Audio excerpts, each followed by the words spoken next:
కార్యదర్శి వాళ్ళ దేశవ్యాప్తంగా వామపక్ష విద్యార్థి యువజన సంఘాల ఆధ్వర్యంలో జూలై 4వ తారీఖున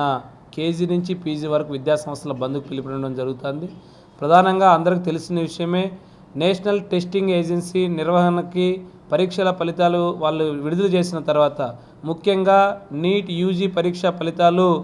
జూన్ 14వ తారీఖున రిలీజ్ చేయాల్సినవి జూన్ 4వ తారీఖున ముందుగానే 10 రోజులు ముందుగా రిలీజ్ చేయడం, అందులో 67 మంది విద్యార్థులకి 720 మార్కులకి 720 మార్కులు రావడం,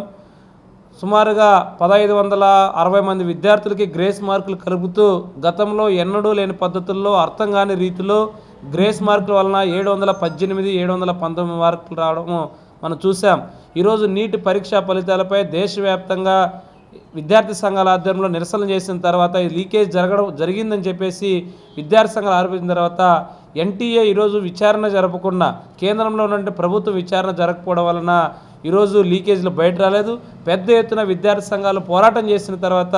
బీహార్లో ఉన్నటువంటి ఒక ముఠా ఒక్కొక్క విద్యార్థి దగ్గర నుంచి 30 లక్షల నుంచి 32 లక్షల రూపాయలు వసూలు చేసి వాళ్ళందరికీ 2 రోజుల ముందుగానే పరీక్షా పేపర్ను లీకేజ్ చేయడం వల్లనే ఈరోజు నీటి పరీక్షా ఫలితాల్లో అవకతవకలు జరిగాయి. ఈరోజు సుప్రీంకోర్టు సిట్టింగ్ జడ్జితో విచారణ జరిపించాలని చెప్పేసి మేము ఏఐఎస్ఎఫ్ ఎస్ఎఫ్ఐగా డిమాండ్ చేసినా కూడా ఈ ప్రభుత్వంలో చలనం లేదు. కానీ కేవలం ఇంతవరకు అక్కడ ఎవరైతే ఎన్టీఏ డైరెక్టర్ ఉన్నారో అతన్ని తొలగించారే కానీ ఫలానా సెంటర్లో ఇన్ని జరిగాయి, వీటి వల్ల వేలాది మంది విద్యార్థులు నష్టపోయారని కూడా ఎక్కడ కూడా ఈరోజు కేంద్రంలో ఉన్నటువంటి విద్యాశాఖ మంత్రి కానివ్వండి,